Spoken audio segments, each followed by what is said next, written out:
নমস্কাৰ বন্ধুসকল, মোৰ অন্য এটা ভিডিঅ'লৈ আপোনালোকক স্বাগতম জনাইছোঁ। বন্ধুসকল, আজি আমি আলোচনা কৰিম SSC GD কনষ্টেবল 2024 এণ্ড 2025ৰ ওপৰত।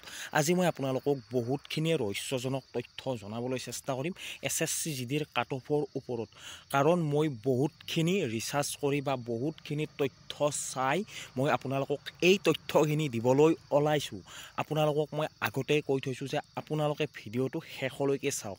এইটো কাৰণ নহয় যে ভিডিঅ'টো চালে মোৰে ভাল হ'ব, সেইটো কাৰণত মই কোৱা নাই। মই কৈছোঁ ভিডিঅ'টো চালে আপোনালোকৰ বহুতখিনি সহায় হ'ব, কাৰণ এই ভিডিঅ'টো চোৱাৰ পিছত আপোনালোকে এটা কাট অফ গম পাব যে এইখিনি কাট অফ গৈছিল আগতে, হয়তো এইবাৰো এইখিনি কাট অফৰ ভিতৰতে থাকিব। আপোনালোকে এক্সামটো দিয়াৰ পিছত গম পাব যে মই এইখিনি নম্বৰ পাম বা মই এইখিনি নম্বৰৰ কাৰণে এক্সামটো দিব পাৰিম ভালদৰে।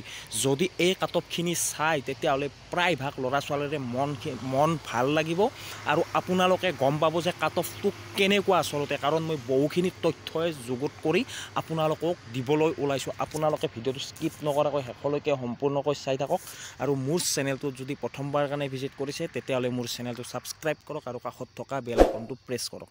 চাওক বন্ধুসকল, যোৱা বৰ্ষত কাট অফখিনি মই আপোনালোকক জনাম। এতিয়া ফাৰ্ষ্ট মই আপোনালোকক জনাম মেল কেণ্ডিডেটৰ কাট অফ কিমান গৈছিল। মেল কেণ্ডিডেটৰ কাট অফ কিমান গৈছিল যোৱা বৰ্ষত। ফাৰ্ষ্ট টাইম মই ৰিটেন এক্সামৰ কাট অফটো জনাই আছোঁ।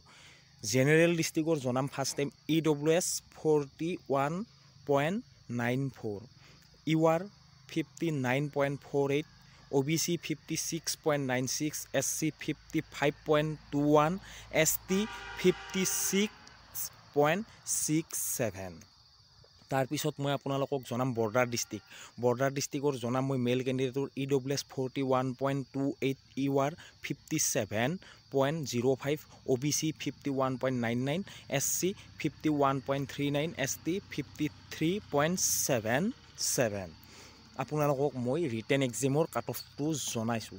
এতিয়া ৰিটেন এক্সামত কাট অফটো আপোনালোকে গমেই পালে, তাৰপিছত আপোনালোকে গম পায় যে কাট অফটো আকৌ বৃদ্ধি হৈ যায়। এইটো কাট অফ থাকি যায়, এইটো কাট অফত আপোনালোকৰ নাম থাকে। তাৰপিছত PAT, PET, PSTৰ কাৰণে এখন কাট অফ লিষ্ট, PAT, PSTৰ কাট অফ লিষ্টখন মই আপোনালোকক জনাম যে PAT, PSTত কাট অফ কিমান গৈছিল মেল কেণ্ডিডেট জেনেৰেল ডিষ্ট্ৰিক্ট আৰু বৰ্ডাৰ ডিষ্ট্ৰিক্টত। মানে ৰিটেন এক্সামত এইখিনি কাট অফত আপোনালোকে ফিজিকেল দিব পাইছিল, মানে 41.94 জেনেৰেল ডিষ্ট্ৰিক্ট EWS এইখিনি কাট অফত আপোনালোকে ফিজিকেলটো দিবলৈ পাইছিল। মানে ৰিটাৰ্ণ এক্সামত এইখিনিৰ ভিতৰত নম্বৰ পোৱা ল'ৰা ছোৱালীয়ে কোৱালিফাইড কৰিছে। এতিয়া মই আপোনালোকক জনাম যে আপোনালোকৰ ফিজিকেলৰ কিমান কাট অফ গৈছিল, ফিজিকেল দিয়াৰ পিছত আপোনালোকৰ কাট অফ কিমান বৃদ্ধি হৈছিল। আপোনালোকৰ ফিজিকেল শেষ হৈ যোৱাৰ পিছত কাট অফ বৃদ্ধি হৈছিল। জেনেৰেল মই মেল কেণ্ডিডেটৰ কৈছোঁ EWS 56.99, UR 69.98, OBC 62.61, SC 59.040, ST 57.06। তাৰপিছত মই আহিছোঁ আপোনালোকৰ বৰ্ডাৰ ডিষ্ট্ৰিক্ট। বৰ্ডাৰ ডিষ্ট্ৰিক্টৰ যিহেতু URৰটো মেনশ্যন নাছিল, EWSটো মেনশ্যন নাছিল বৰ্ডাৰৰ PSTৰ, URত গৈছিল 63.78, OBC 58.56, SC 56.15 আৰু ST 57.60। এইখিনি কাট অফ গৈছে। এতিয়া মই আপোনালোকক কিছুমান ৰহস্যজনক তথ্য জনাম, যিহেতু মই আপোনালোকক জনাইছোঁৱেই প্ৰায়ভাগে সুধি থাকে যে নৰ্মেলেশ্যন কিমান বাঢ়িব, নৰ্মেলেশ্যন কিমান বাঢ়িব। চাওক, আপোনালোকে তথ্যটো গমেই পালে যে কাট অফ এইখিনি গৈছে, ৰিটাৰ্ণ এক্সামত কাট অফ ইমানখিনি গৈছে। আৰু যদি আপোনালোকে ভালদৰে জানিব বিচাৰে মোক কমেণ্ট কৰক, মই কমেণ্টতো আপোনাক তথ্য সহকাৰে জনাবলৈ ফাইনেল লিষ্টলৈকে, ৰিটাৰ্ণ এক্সামৰ পৰা ফাইনেল লিষ্টত কিমান কাট অফ গৈছিল কোনটো কেটেগৰীত আপোনালোকে কমেণ্ট কৰক। মই এতিয়া জনাইছোঁ কিমান মাৰ্ক বৃদ্ধি হৈছিল ৰিটাৰ্ণ এক্সাম দিয়াৰ পিছত আপোনালোকক 41 পইণ্ট চামথিং এনেকুৱাত মাতিলে। তাৰপিছত আপোনালোকক PAT, PST দিয়াৰ পিছত আপোনালোকৰ কাট অফ বৃদ্ধি হ'ল 56.99 এনেকুৱা বৃদ্ধি হ'ল। তাৰপিছত আপোনালোকক কিমান নম্বৰত বা 41ৰ পৰা কিমান বেছি গ'ল বা নৰ্মেলশ্যন মাৰ্ক আপোনালোকৰ কিমান বৃদ্ধি হৈছে, কিমান নম্বৰ বেছি গৈছিল ৰিটাৰ্ণ এক্সামৰ পিছত, কিমান নম্বৰ বেছি গৈছিল PAT, PST মই আপোনালোকক জনাম।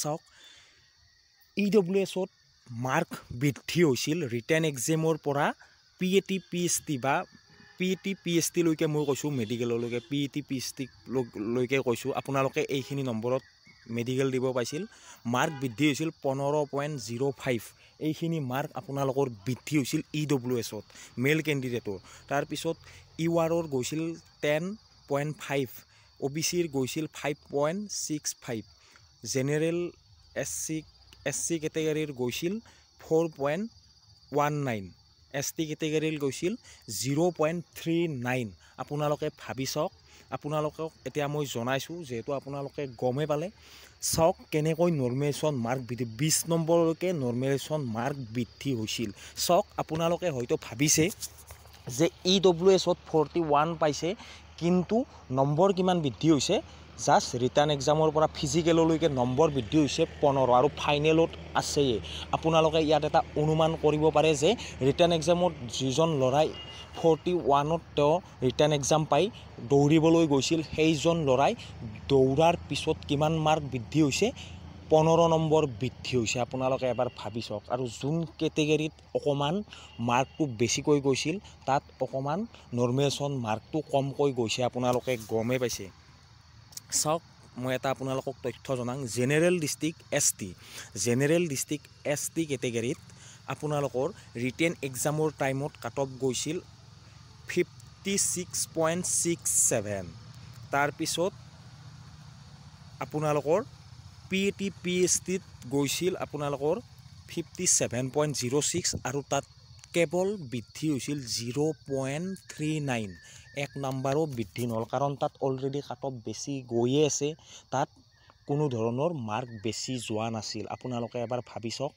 যিহেতু আপোনালোকৰ এক্সাম আহি আছে এই এক্সাম আহি থকা সময়ত আপোনালোকে কেনেকৈ ইয়াক আপোনালোকে ক্ৰেক কৰিব পাৰিব বা কেনেকৈ আপোনালোকে চাকৰিটো লাভ কৰিব পাৰিব কেৱল পঢ়িলেই নহ'ব কিছুমান তথ্য জানিবও লাগিব যদি আপোনালোকে ভাবি আছে যে মই EWS 50 নম্বৰ পালে মই চাকৰি পাই যাম সেইটো আপোনালোকে ভুল ভাবিব কাৰণ 41 পায়ো তেওঁলোকৰ ৰিটেন এক্সামৰ পৰা ফিজিকেললৈকে 15 নম্বৰ বৃদ্ধি হৈছিল আৰু ফাইনেল মেৰিট লিষ্টতো প্ৰায় 7 নম্বৰ মান বৃদ্ধি হৈছিল টোটেল 27-23 নম্বৰ মান টোটেল তেওঁলোকৰ 20-22-21 নম্বৰ মান বৃদ্ধি হৈছিল যদি আপোনালোকে এক্সামৰ কাৰণে ভালদৰে প্ৰিপাৰেশ্যন চলাই আছে আপোনালোকে ভালদৰে প্ৰিপাৰেশ্যন চলাই থাকক আৰু মই ভিডিঅ'টোৰ মাধ্যমেৰে মই আপোনালোকক জনাওঁ যে প্ৰায়টো কেটেগৰীৰে কোৱা সম্ভৱ নহয় ভিডিঅ'ৰ মাধ্যমেৰে এনেকৈ যদি আপোনালোকে জানিব বিচাৰে আপোনালোকৰ আগতে কিমান কাট অফ